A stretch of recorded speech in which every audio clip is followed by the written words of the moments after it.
Do your life options feel stiflingly constricted? How can that be when existence is so abundant? Stick around as I reflect on those questions in this episode of Healing from Racism: Lessons from the Tao Te Ching. This is a video series where I'm using the passages of the Tao Te Ching to examine what racism is, where it begins, how we internalize it, and to illuminate the pathway towards healing from racism. This video series is an accompaniment to my book, Healing from Racism, which you can get on the waiting list for using the link in the description. Now, in this video, I'm going to be discussing verse 4 of the Tao Te Ching, and it begins by saying, "The Tao is like a well, used but never used up. It is like the eternal void, filled with infinite possibilities." Now, if you've been following along, in the previous 3 verses, we saw warnings and counsel towards or against things that, when they are missing, make us forget our true nature. Here in verse 4, it's an anchoring, it's a reminder.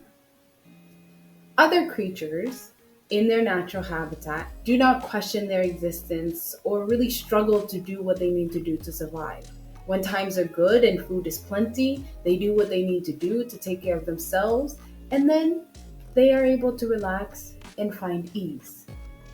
Some animals do plan ahead, especially those who live in climates where the temperature fluctuates and food availability is seasonal, for example, squirrels. Ultimately, though, in their natural habitat, most creatures move and flow with the season, the way things are. In fact, many creatures are so in tune with the natural world that they can sense a big storm coming, maybe even a few days before, and move out of the way. But we humans are funny. In our infinite intelligence, intellect, and wisdom, we often miss signs that are right there in front of us.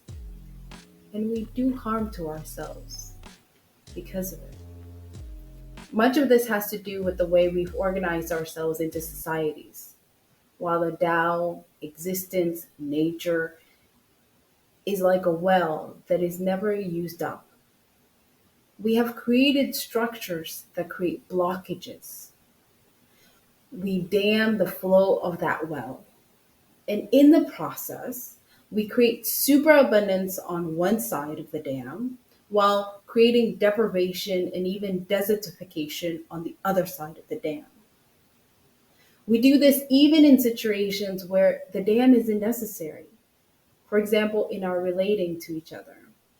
We tell ourselves, each other, stories. We tell stories about others that create blockages and veil our ability to see each other. In the case of racism, the stories damn human potential. We make decisions about how resources are allocated in ways that create blockages and reinforce those blockages. For example, in making decisions about education funding in the United States, instead of seeing education as the key to the future and the bedrock to American prosperity, we build dams around access to education. So some students receive education that prepares them for living in this existence, but others receive an education that sometimes has them graduating without confidence even reading. Today, in the year of our Lord, 2023, people don't know how to read, do basic math, know their history, and lack confidence in their ability to take care of themselves. And this type of deprivation we legitimize and intellectualize. But ultimately, we harm ourselves because the entire country suffers when millions of people are lacking basic skills to understand how to navigate this existence.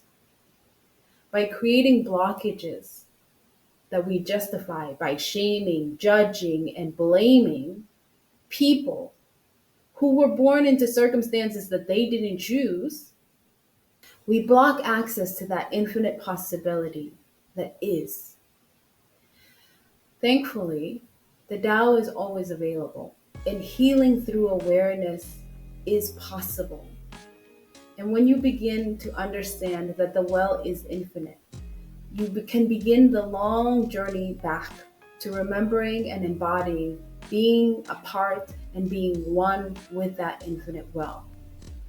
And from here, you begin to transform your life by easing into what is already within you.